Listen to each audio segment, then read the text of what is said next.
It's easily understandable.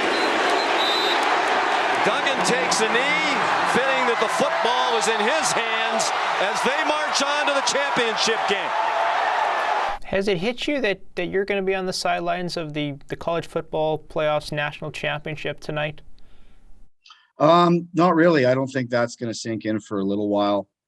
Fortunately, we've been in a couple of big games back to back. So we played the Big 12 championship at the Dallas Cowboys Stadium, and we played the Fiesta Bowl at the Phoenix Cardinal Stadium. So as far as being in NFL stadiums on big stages, fortunately, like we've had the experience of that, and it's nothing new to me. But the idea of the national championship and everything that has that goes along with that is probably going to take a while for it to really sink in.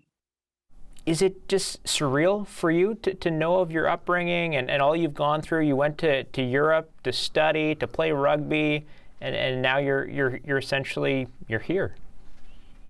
It is and it isn't. I mean, as far as like when you talk about the difference between processes and outcomes, the process has always sort of been find ways to get better, find ways to improve, and find new opportunities and taking a lot of risks. So I think on that end, I definitely, held up my end of the bargain of finding ways to get better and, taking the most of opportunities. But if you kind of look at the season about how I kind of wound up at TCU and the kind of run that the team had, there's definitely a lot of magic going on. There's definitely something special that is going on with this team right now. So to be part of that's definitely a blessing, and I'm definitely very fortunate to be here. And you were only supposed to be in Fort Worth for a couple of months. Can you explain how that position that you're currently in kind of got extended? Yeah, so I was the length of the internship was only for the summer, but towards the end of the summer, they asked me to stay on a little bit later. So I just kind of went down for the experience, and they wanted me to stay, do fall camp, do the season.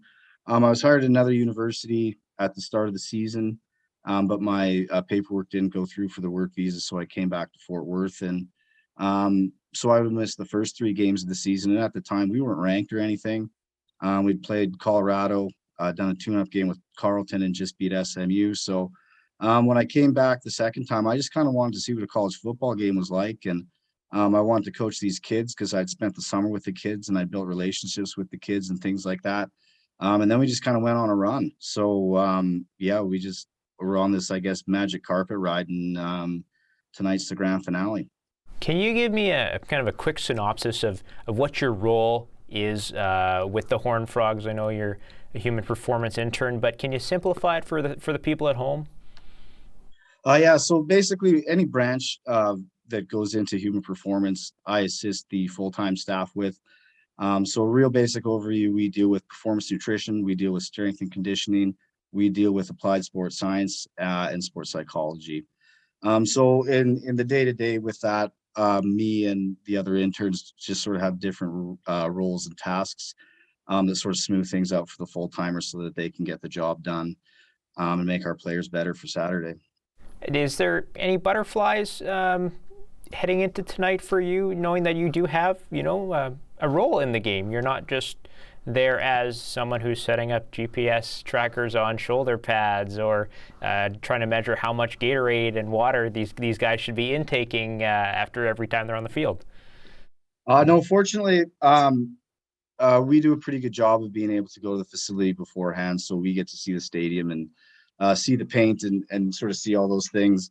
I also know a little bit about sports psychology, so I can kind of keep myself in the zone and keep my thought patterns in the right place and things like that.